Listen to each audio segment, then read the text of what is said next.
Have you ever felt yourself pull away? Not because you didn't love him, but because you felt pressured. And the more pressure you felt, the less your body responded. Now just let that sit. This isn't about low libido. It's about what pressure does to a woman's nervous system. In this video, I'm going to speak about what I've learned about why pressure kills desire and share with you some things that I've learned that you can do instead. I didn't start researching desire because I was just curious. I started researching it because I was confused. At the time, I was married and I felt like, I really loved my husband. But for some reason, my body wasn't responding the way I was used to it responding. And I really remember thinking, what is wrong with me? I can remember going to the doctor, asking my gynecologist, something is going on, what's wrong with me? And I never will forget, he replied, and he simply said, it takes two. And I was very disappointed with my doctor at that time because I just did not fully understand what he meant. And now, after researching, I understand. And I'm going to share that with you all. So I started reading, studying, listening to any and everything I can listen to, trying to understand my own body. And what I found changed everything. And hopefully, it will do the same for you. So, pressure sounds a little bit like this. Why don't you want me anymore? We never have sex anymore. We've only had sex this many times out of this time frame. You used to be so different. Is there someone else?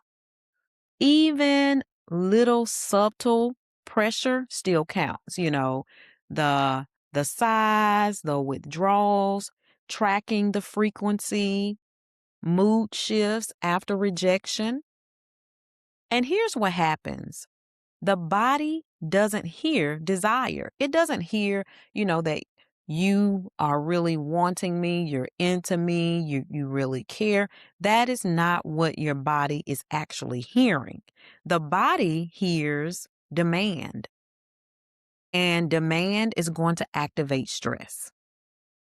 And that stress is going to activate those brakes that we've talked about. And you cannot relax and brace at the same time. So imagine being in the car, you can't hit the gas and the brake at the same time. Again, think of desire like a car. You have an accelerator and you have the brakes.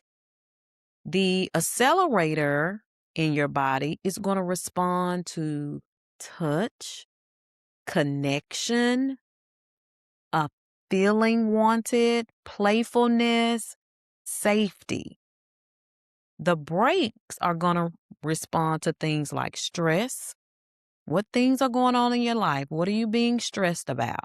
Resentment. Are we harboring some type of resentment about something, towards something with your significant other? Is there pressure? Is there unresolved hurt? Do you all need to go through a season of repair to restore trust and hurt? Because if there's broken trust, if there's unresolved hurt, that's a break. Feeling emotionally alone. And here's the part that people miss all the time. For many women, brakes are more sensitive than the gas. I'm going to say that again. For many women, your brakes are way more sensitive than the gas. So if pressure is present, even if love is present, and quite sure it is because you're listening to this video because you want help. So love is present. Attraction can be present, but the brakes will override the accelerator every single time, and the body shuts down. And typically, you're not thinking, oh, I'm trying to punish, I'm not trying to manipulate. Your body is naturally doing its job, which is to protect you. So let me say this gently to you and hear me clearly. A woman can love you deeply and still not feel safe enough to open up. Those are two different systems at play, two different systems at work. Love is about that connection, it's about that attachment, and desire has a ton of vulnerability attached to it. And vulnerability does not thrive under pressure. If you're honest, has pressure ever made you want more sex? Or has it made you retreat? Now, I'm not looking for you to respond to that in the comments, but just notice that about yourself. Notice your answer. Ask yourself that and internalize it. When a woman feels pressured, she stops offering herself freely because now it's not a choice, it's an obligation. And once intimacy begins to feel like an obligation, the body disconnects to cope. This is where, that resentment builds up, where emotional loneliness begins. And this is where couples start saying things like, we just feel like roommates. That pressure doesn't increase desire. It's going to erode the safety over time.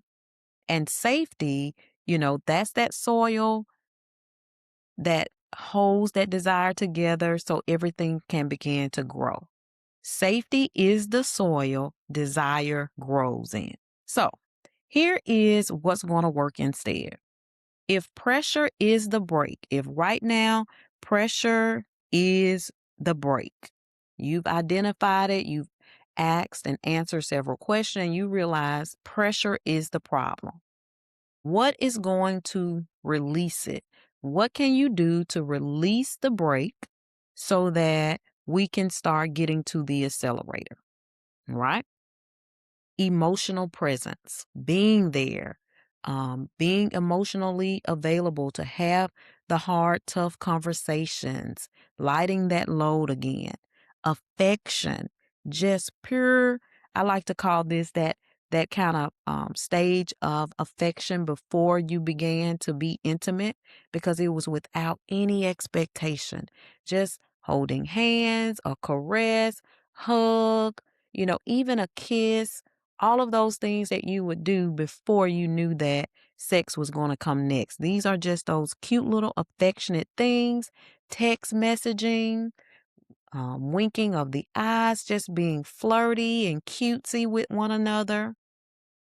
Repair after conflict. Sometimes, and I have to do a video about this, but when there is conflict, a lot of times we think we can just go through the motion, say I'm sorry, apologize, and that's just it. And the expectation is that we're able to just move forward as if nothing happens, when we all know that that's really not true.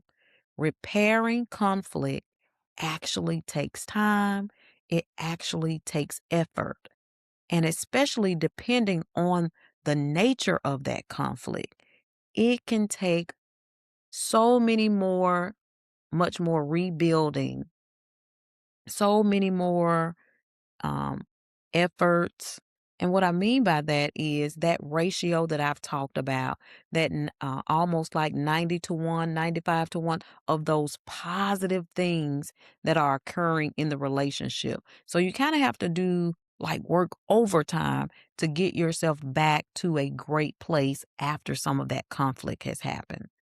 Shared responsibility, your relationship should naturally be a great partnership. So sharing responsibility, sharing the load, being chosen outside of the bedroom and not just inside of the bedroom. And having that patience, being patient with one another and releasing that pressure. Desire returns when a woman feels safe enough to soften.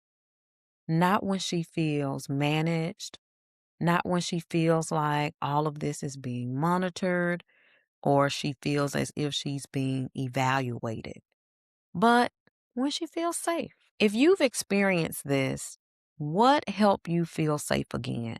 What were some of those things that helped you to feel safe? And what were some of those things that made you feel worse? Now, I think that's something worth sharing in the comments because several of us have found ourselves in this position and we want to be able to help one another. And I certainly do not know it all. So if you have experienced this, what helped you feel safe again? What made you feel worse? Or if you are the spouse or the significant other, what did you do to help your significant other, your woman, to feel safe again? And what were some things you noticed that made the situation worse? If you're a woman watching this and thinking, I thought something was wrong with me, I want you to know that that just may not be the case. Your body might just be responding intelligently. And if you're a partner watching this, pressure is understandable. I mean, I totally get it, especially, your body is feeling that urge, you have needs. It also makes you feel unwanted and rejected. So that pressure is definitely very much so understandable. But is it effective? Is it effective? If you want great sex, we have to build safe intimacy first, because desire cannot bloom in an environment where it feels pushed. It blooms where it feels chosen. Stay close, y'all. We're going to go much, much deeper. I'll see you on the next episode. I really hope this helps.